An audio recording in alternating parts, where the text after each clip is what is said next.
తాను ఇశ్రాయేలీయుల గోత్రికుల వలె తన ప్రజలకు అందరికీ న్యాయం తీరుస్తున్నాడు, కానీ అతడిలో న్యాయం లేదు.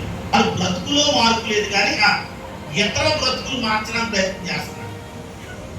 అంటే మార్చివాడు బ్రతుకు ముందు మారాలి. ఆ మాట అర్థమైందండి.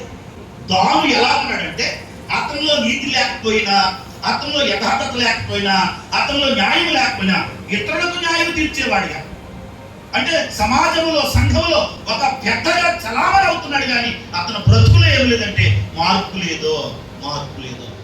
ఇతడు దుష్టుల సంబంధిగా ఉంటున్నాడు, న్యాయం లేదు, ఇతనిలో యథార్థత లేదు, నీతి లేదు, అన్యాయస్తుడిగా అక్రమవంతుడిగా ఉంటున్నాడు, కానీ ఇతరులకు మాత్రం ఏం చెప్తాడంటే న్యాయం. అందుకని దేవుడికి నచ్చలేదు వీడు బ్రతుకు. అందుకనే అతని పేరు కొట్టేశాడు దేవుడు, నీతిమంతుల పట్టిలో పెట్టడం లేదు.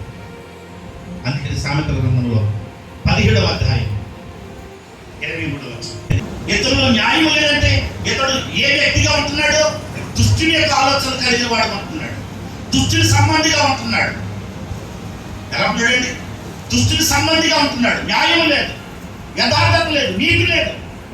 ఇతను దుష్టుని సంబంధిగా ఉన్నాడు. దుష్టుని సంబంధిగా ఉండి దేవుని ప్రజలకు న్యాయం తీర్చడానికి కుదురుతుందండి? దేవుని ప్రజలకు న్యాయం చేస్తారంటే దేవుడు ఒప్పుకుంటాడా? నువ్వు దుష్టునిగా ఉన్నావు, నువ్వు దుష్టుని ఆలోచనలు నడుస్తున్నావు, నువ్వు దుష్టు తలంపులు నడుస్తున్నావు, నువ్వు దేవుని ప్రజలకు న్యాయం చేస్తానంటే దేవుడు ఒప్పుకుంటాడా? దేవుడు ఒప్పుకోవాలి. ఒక నువ్వు చెయ్యాలి అంటే కనుక నీవు కూడా న్యాయం కలిగి ఉండాలి, నీవు కూడా యథార్థత కలిగి ఉండాలి. అందుకని యోబు గురించి మాట్లాడుతున్నాడు. ఇదిగో యోబు ఎటువంటి వాడు తెలుసా? నా భక్తుడని యోబు సంగతి తెలుసా అని అపవాదితో దేవుడు మాట్లాడుతున్నాడు. ఎవరితో? అపవాదితో మాట్లాడుతున్నాడు దేవుడు. ఏమని? నా భక్తుడు ఎవరనుకుంటున్నావు? అతడు యథార్థవంతుడు, న్యాయవంతుడు అని మొదలెట్టాడు. దేవునికి స్తోత్రం. అంత మాత్రమే కాదండి, ఆ యోబు ఆ ఊళ్ళో వాళ్ళందరికీ న్యాయం తీర్చేవాడంట. ఎందుకంటే అతడు న్యాయవంతుడు కాబట్టి. న్యాయవంతుడు న్యాయం తీర్చడానికి అర్హుడు, న్యాయం లేని వాడు న్యాయం తీర్చడానికి అర్హుడు కాదు. సంఘంలో సమాజంలో ఎక్కడైనా సరే కూడా ఒక పెద్ద ఉన్నాడంటే అతడు లోపం లేని వాడై ఉండాలి, అతడు న్యాయవంతుడై ఉండాలి, అతడు యథార్థవంతుడై ఉండాలి. న్యాయం చేయటంలో అతడు పక్షపాతిగా ఉండకూడదు. దేవుడు అంటే ఒకరోజున